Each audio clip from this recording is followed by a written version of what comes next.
Act 1, September 2018. I stand in the halls of Teachers College at Columbia, knowing full well where I come from, and never having imagined I would end up here. I come from backwoods, pastures, and magnolia trees. I come from sweet tea, smoked barbecue, and cheese grits. I come from churches on every corner, the Bible Belt, so rightfully named for its evangelicalism and conservatism. I come from a big family whose roots are deep in Alabama soil. I come from a grandfather who pulled himself up by the bootstraps, a shining image of meritocracy whose success I benefit from every day. I come from Montgomery, Alabama, heart of Dixie, site of the slave trade, site of the capital of the Confederacy, site of segregation, site of the civil rights movement, the bus boycott, Martin Luther King Jr.'s rise to influence, site of continued segregation and prejudice and racism. Where I come from created me and shaped me, and I so often hear, "How did you end up here?" They mean here in New York City, here at Columbia, here in liberal ideology, despite the deep entrenchment of conservatism, evangelicalism, and explicit racism of my home state. And yet here I am, at Teachers College, writing my master's project, choosing race as my focal point, choosing anti-racist curriculum as the core of my project. Act 2, October 2018. My writing process for my project has taken a hit. Writer's block reigns supreme. After reading critiques of whiteness studies, I'm left spinning, wondering, what now? What's my role? I'm careful, too careful, skirting around what I really want to say, trying to be not racist, trying to be a good white person.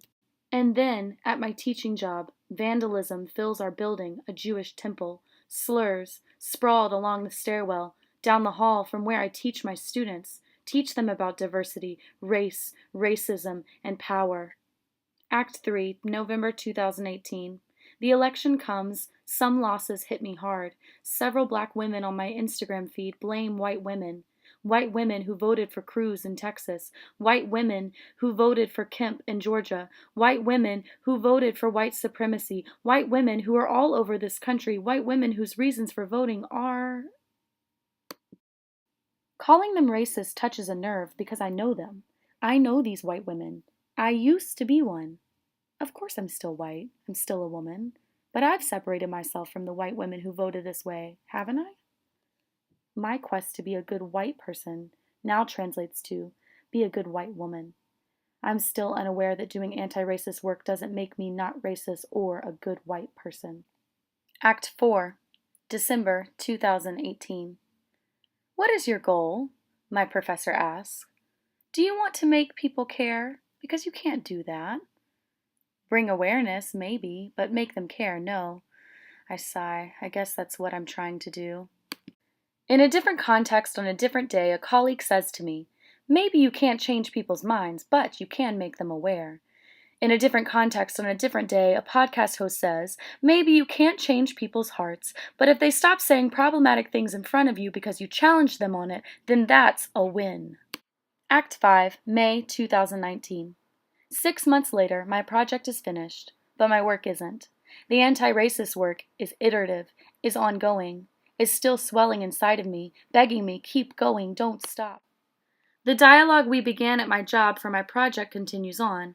We talk about how race matters in our society, in our classrooms, in our teaching. It matters, though it does not represent all of who we are. And it matters that our school take on this continual, iterative, reflective work. And it matters that our students understand that identity, diversity, justice, and action are anchors for us. In being the kind of people who embrace one another, love one another, fight for one another.